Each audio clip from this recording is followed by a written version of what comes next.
Salam à tout le monde et bienvenue dans ce nouveau briefing Maroc 24. Si vous êtes intéressé par notre contenu, n'hésitez pas à vous abonner à la chaîne et de cliquer sur la petite cloche pour ne rien rater de nos prochaines vidéos. Aujourd'hui, vendredi 11 février 2022, on a choisi de vous parler de la guerre numérique opposant les Marocains et les Algériens dans les coulisses de l'encyclopédie en ligne Wikipédia, avec pour objectif du côté algérien de réécrire l'histoire marocaine en vue de se l'approprier. Dans ce qui suit, l'essentiel d'une enquête réalisée par le 360 sur le nouveau front dématérialisé que le régime algérien a ouvert contre le royaume.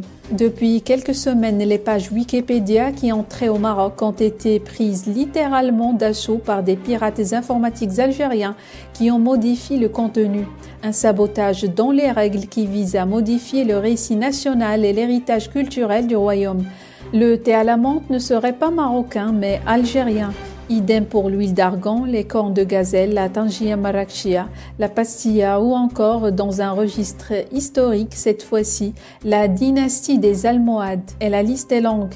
C'est un véritable travail de réécriture de l'histoire que les trolls algériens s'attellent afin de tenter de déposséder le royaume de son patrimoine historique, endémique, culturel, dans une volonté de se l'approprier. Le 360 révèle que ce piratage consiste également à salir l'image du Maroc en introduisant notamment des données erronées dans des articles portant par exemple sur la prostitution au Maroc. A contrario, les mêmes rubriques consacrées à l'Algérie sont quant à elles nettoyées afin de donner une image propre et respectable du pays. Pour se rendre compte de l'ampleur de cette véritable guerre qui se livre en coulisses sur Wikipédia, il convient de se rendre dans l'onglet historique qui figure dans chaque page de contenu. Apparaissent alors l'ensemble des ajouts, modifications, révocations et suppressions effectuées chaque jour pour un même article par les différents utilisateurs de la plateforme. En rouge, les mots supprimés, en vert, ceux par lesquels ils sont remplacés, et en règle générale, sur de très nombreuses pages relatives au Maroc et à sa culture, des dizaines d'actions sont entreprises chaque jour pour remplacer systématiquement le mot Maroc par le mot Algérie. Les utilisateurs marocains qui tentent de faire le tri dans ce flot de désinformation sont unanimes. Il s'agit de trolls algériens, comme en témoignent leurs pseudos, leurs adresses IP et l'acharnement de ces profils qui n'interviennent que pour tenter de salir l'image du royaume ou essayer de le déposséder de son patrimoine.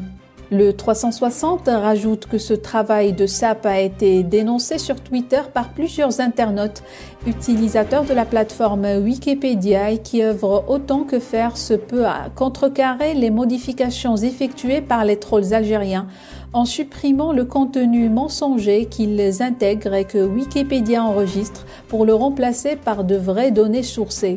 Face à l'ampleur prise par cette polémique sur la toile marocaine, Pierre-Yves Baudouin, président de la fondation Wikimedia France, est entré dans la danse. Wikimedia Foundation, qui possède des relais dans plusieurs pays dans la France, est l'organisation qui héberge l'encyclopédie libre Wikipédia, mais aussi d'autres projets tels que Wiktionnaire, Wikibooks et autres. Rania, une Marocaine née en France, diplômée universitaire en géographie, contributrice occasionnelle de Wikipédia, écrit dans un tweet: la suppression d'une vraie information qui semble pertinente. Yves Saint Laurent a connu le caftan une fois à Marrakech, c'est écrit sur le site d'Yves Saint Laurent. Pourquoi supprimer cette information?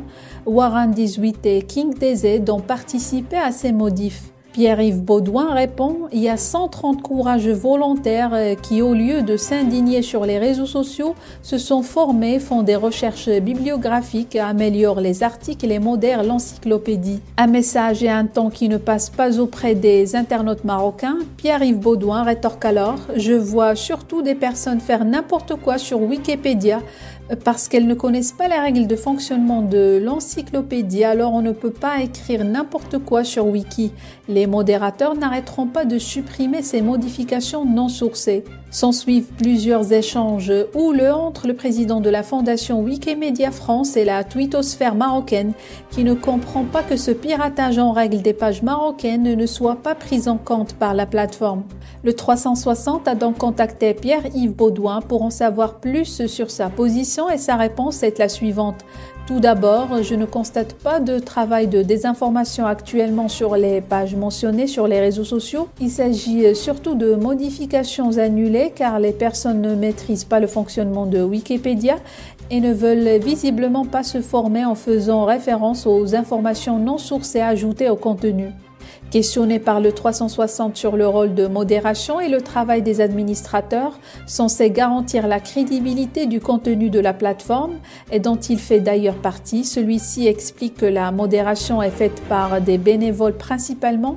Il y a également un peu d'outils, un robot et des filtres. Les administrateurs ont le pouvoir technique de protéger les articles et bloquer les contributeurs et de préciser dans le cas des administrateurs qu'il s'agit sans doute de Français car la communauté francophone est essentiellement constituée de Français, 5000 versus 130 Marocains et Algériens. S'excusant enfin d'être un peu sec dans ses réponses, le président de Wikimedia France se dit conscient des rivalités entre le Maroc et l'Algérie, mais concrètement, il n'y a quasiment personne qui contribue à Wikipédia depuis ces deux pays et visiblement personne ne souhaite se former, faire des recherches bibliographiques, créer et améliorer les articles.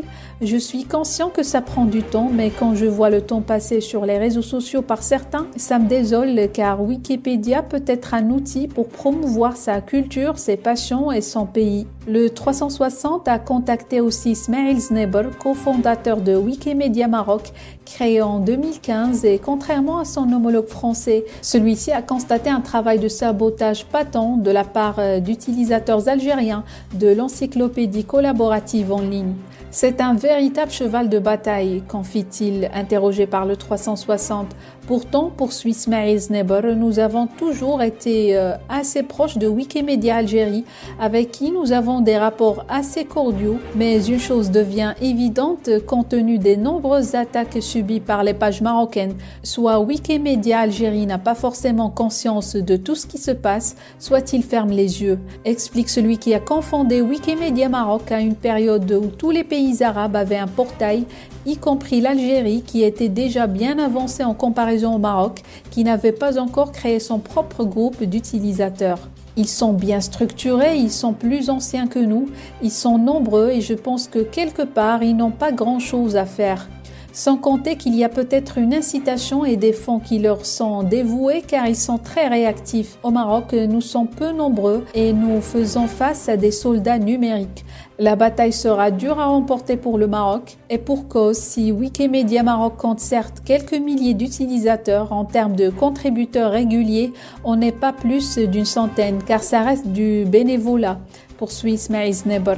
En effet, Wikimedia Maroc, bien qualifié à la Wiki Foundation de San Francisco, ne dispose pas du statut d'association, mais de groupe d'utilisateurs, contrairement à son homologue français, qui en tant qu'association dispose de locaux, d'une équipe de salariés à temps plein et de fonds.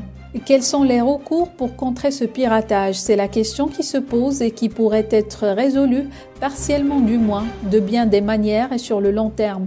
Dans l'immédiat, il y a des mécanismes de protection. On peut par exemple contacter un administrateur pour signaler un acte de vandalisme et si c'est un utilisateur qui n'a pas de compte, on va localiser son adresse IP et la bloquer le cas échéant. La documentation nécessaire pour pouvoir rédiger et sourcer les articles et de facto de procéder à un vaste travail de numérisation des ouvrages, des archives et de la documentation iconographique disponible dans les bibliothèques et les différentes fondations du Maroc afin de démocratiser le savoir en le rendant accessible au plus grand nombre. Car il ne faut surtout pas minimiser le travail de sape et de dépossession que mènent les soldats numériques algériens. Ils ont gagné la bataille de la désinformation, mais pas la guerre de la vérité. Chers visiteurs, laissez-nous vos commentaires à propos de cette guerre que mène l'Algérie contre le Maroc sur Wikipédia. Abonnez-vous à la chaîne et à la prochaine pour une nouvelle vidéo sur Maroc 24. Pour rester informé, je vous invite à regarder les vidéos Maroc 24 qui s'affichent sur votre écran.